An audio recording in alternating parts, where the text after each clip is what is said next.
የትግራይ ኃይሎች በወረዳው ጥቃት በመክፈት 15 ኪሎ ሜትር ዘልቀው ገብተው 6 መንደሮችን ተቆጣጥረዋል። የአፋር ክልል መጋሌ ወረዳ ዋና አስተዳዳሪ አሸናፊም ተሸናፊም በሌለበት በጦርነት የወገኖቻችን ደም በከንቱ አይፍሰስ ሙሼ ሰሙ። የህወሓት ታጣቂ ኃይሎች ከ2000 በላይ ሰዎችን አፈናቅለዋል። በአፋር ክልልና አካባቢው ያለው ባለስልጣን በአፋር ክልል የፈጸምነው ጥቃትም ሆነ የተቆጣጠርነው አንድም ቦታ የለም ሲል የትግራይ ክልል ሰላምና ጸጥታ ቢሮ አስታወቀ። ሰላም ቤተሰቦች፣ እነዚህን 4 ዜናዎች ይዤላችሁ መጥቻለሁ። አብራችሁኝ ቆዩ። ወደ መጀመሪያው ጥንክር ሳልፍ የአፋር ክልል መጋሌ ወረዳ ዋና አስተዳዳሪ የትግራይ ኃይሎች በወረዳው ቶንሳ ቀበሌ ላይ በከፈቱት ጥቃት ወደ 15 ኪሎ ሜትር ዘልቀው መግባታቸውንና 6 መንደሮችን መቆጣጠራቸውን በመግለጽ ከሰሱ።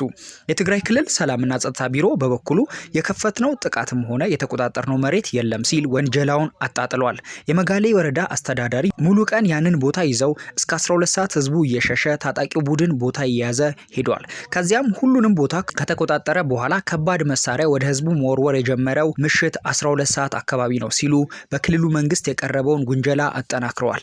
የአፋር ክልል መንግስት ከምሽቱ 1 ሰዓት አካባቢ በንጹሃን የአፋር አርብቶ አደሮች ላይ በሞርታርና በዙ 23 ከባድ መሳሪያዎች ተኩስ መከፈቱን በመጥቀስ በመግለጫው ወንጅሏል።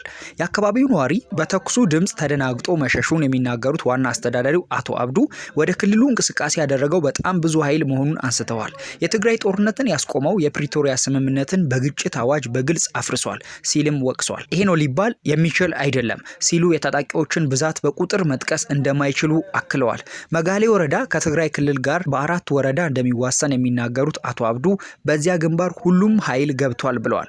በአፋር ክልል መንግስት የቀረበውን ክስ በተመለከተ የትግራይ ክልል ሰላምና ጸጥታ ቢሮ የጸጥታ ዘርፍ ዋና ኃላፊ የሆኑት ብርጋዴር ጀነራል ተክላይ ኪዳነ አፋር ገብተን የተቆጣጠርነው አንድም ቦታ የለም ሲሉ በትግራይ ኃይሎች ላይ የቀረበውን ክስ አስተባብለዋል። እኛ የከፈትነው ግጭት የለም የሚሉት ብርጋዴር ጀነራል ተክላይ በምላሹ የአፋር ኃይልና የሐራ መሬት ኃይሎች ተደጋጋሚ ትንኮሳዎችን ፈጽመዋል ሲሉ ከሰዋል። በአፋር ራሳቸውን ሐራ መሬት ብለው የሚጠሩት በተደጋጋሚ ከአፋር ኃይል ጋር ሆነው የተለያዩ ቦታዎች ላይ ጥቃት ሲፈጽሙ ነበር። የሰውም ጉዳት ደርሶብናል፣ እናውቃለን። የደረሰውን ጉዳት ግን በሚዲያ መግለጽ አንፈልግም ሲሉ ለቢቢሲ ተናግረዋል። ወደ ሁለተኛው መረጃ ሳልፍ አሸናፊም ተሸናፊም በሌለበት ጦርነት የክብር ወገኖቻችንን ደም በከንቱ አያፍስስ ሲሉ ሙሼ ሰሙ ተናገሩ። የህይወት ዘመናችን አጭር ነው፣ ኖ ሞር ዋር ሲሉ የምጣኔ ሀብት ባለሙያው ሙሼ ሰሙ ገለጹ። የህይወት ዘመናችን አጭር ነው፣ ለሰው ልጆች ክብርና የጋራ ጥቅም ሲባል ክቡር የሆነው የአባቶቻችንና የእናቶቻችን የወንድሞቻችንና የእህቶቻችን የልጆቻችን ደም በከንቱ አይፍሰስ። አሸናፊም ሆነ ተሸናፊ የሌለበት ጦርነት፣ ሞትና ስደት ይቁም። ዘለቄታ ያለው ሰላም፣ ልማትና እድገት የሚሰፍነው በጠመንጃ አፈሙዝና በመተላለቅ ሳይሆን ተቀራርቦ በመነጋገር ልዩነቶችን በማጥበብና ቅራኔዎችን በማለዘብ ብቻ ነው። ኖዋር ኢነፍ ብለው ሙሼ ሰሙ ተናገሩ። ወደ ሶስተኛው ጥንክሬ ሳልፍ የህወሓት ታጣቂ ኃይሎች ከ2000 በላይ ሰዎችን አፈናቅለዋል።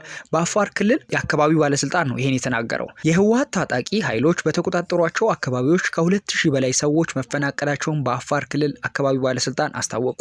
በአፋር ክልል የህወሓት ኃይሎች ከተቆጣጠራቸው አካባቢዎች የመኖሪያ ቀያቸው የተፈናቀሉት ነዋሪዎች በዞን 2 መጋሌ ወረዳ ፋኖ ቀበሌ በአቅራቢያው የሚገኙ ቦታዎች መጠለላቸውን የአካባቢው የኢትዮጵያ ኢንሳይደር ዘገባ ምንጭ ባለስልጣኑ ገልጿል።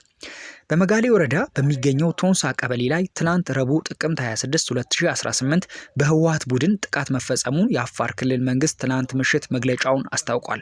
የክልሉ መንግስት በዚሁ መግለጫው የህወሓት ቡድን በዚሁ ቀበሌ የሚገኙ 6 አካባቢዎችን በጉልበት ተቆጣጥሯል ሲል ወንጅሏል።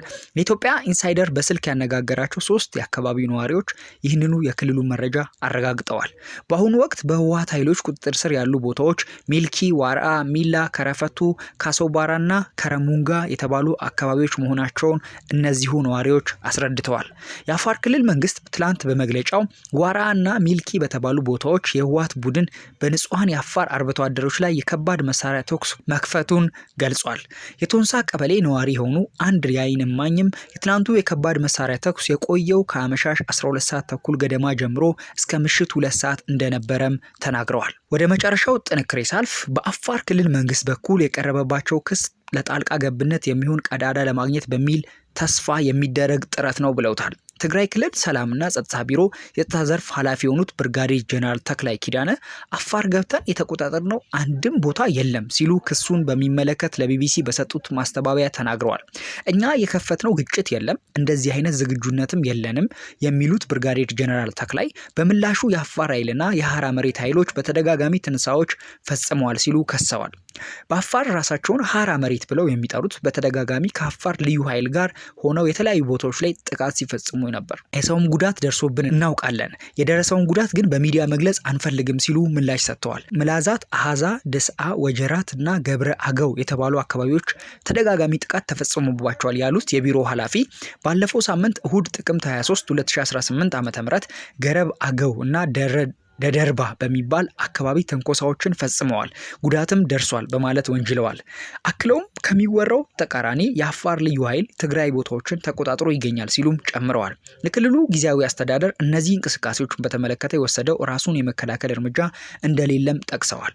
ራስን ለመከላከል ካለንበት ተነስተን እርምጃ መውሰድ እንችላለን፣ ግን አላደረግነውም። ባለንበት ሆነን ራሳችንን ከመከላከል ውጭ የተቆጣጠርነው የሄድንበትን ቦታ የለም ሲሉ የትግራይ ኃይሎችን ተከላክለዋል።